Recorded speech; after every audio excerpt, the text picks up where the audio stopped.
व्युत्पत्ति की ई पाठशाला में आपका बहुत स्वागत है बच्चों।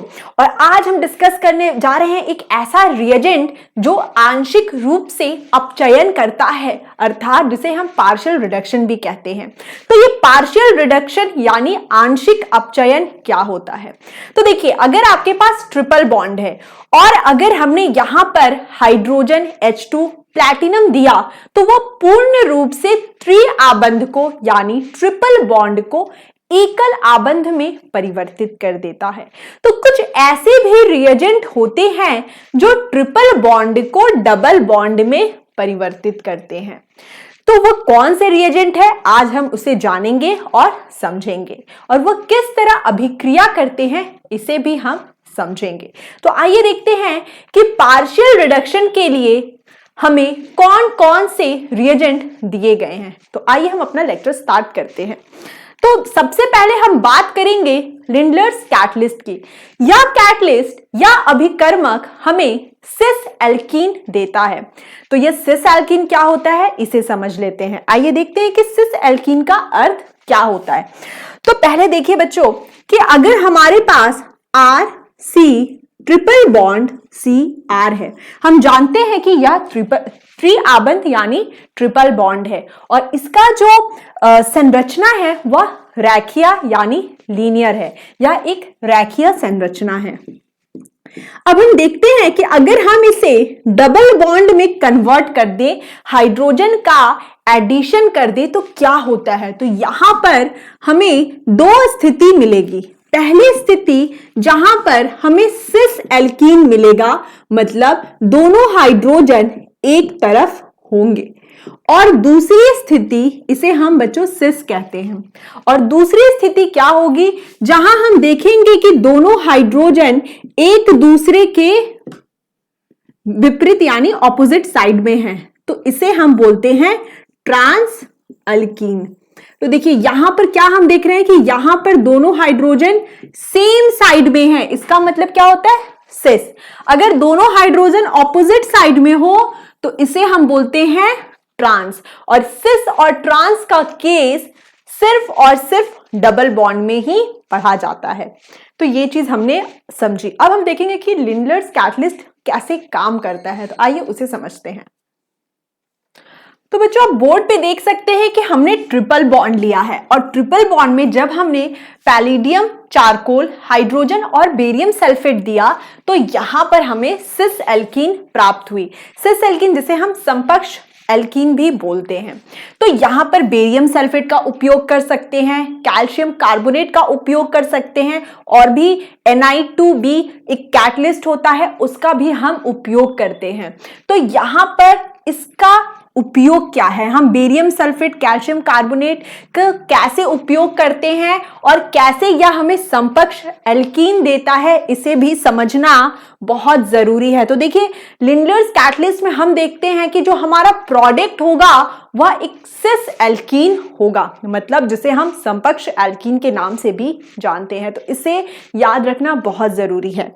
उसके बाद हम देखते हैं बच्चों कि यहां पर हम पढ़ते हैं कि पैलिडियम कृत चारकोल की उपस्थिति में सल्फर जैसे, अब यहां पर हमने देखा बेरियम सल्फेट हमारे पास था, यहां पे देखिए हमारे पास बेरियम सल्फेट था, तो सल्फर का कोई भी यौगिक चलेगा, सल्फर का कोई भी यौगिक चलेगा, और सल्फर जैसे विषाक्त यौगिकों द्वारा आंशिक निष्क्रिय किया गया हो और इसके आंशिक अपचयन पर हमें एल्कीन प्राप्त होता है। मतलब यहां पे ट्रिपल बॉन्ड डबल बॉन्ड में टूट जाएगा अगर आपके पास सल्फर का कोई विषाक्त यौगिक है।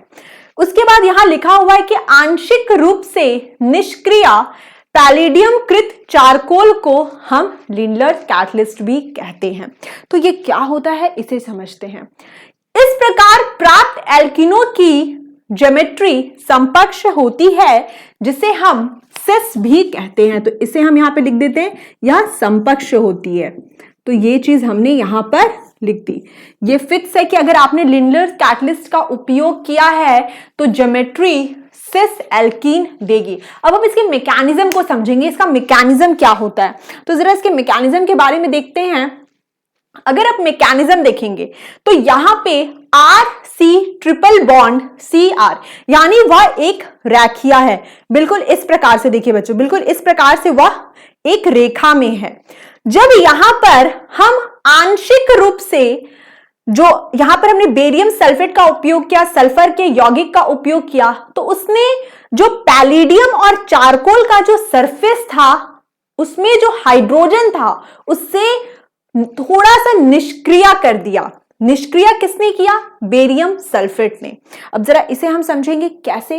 अब देखिए यहां पर हमारे पास एक पैलिडियम और कार्बन का एक सरफेस था, वहां पर हाइड्रोजन अटैच किया गया, वहां पर हाइड्रोजन अटैच किया और ये हमारा ट्रिपल बॉन्ड है, यहां पर हमारा ट्रिपल बॉन्ड है। बेरियम सल्फेट का उपयोग इस सरफेस में पार्शियल रिडक्शन के लिए किया गया है, मतलब जो हाइड्रोजन है वह सिंगल बॉन्ड में कन्वर्ट नहीं होगा, वह डबल बॉन्ड में कन्वर्ट होगा, इसलिए यहां पे सल्फर का उपयोग किया गया।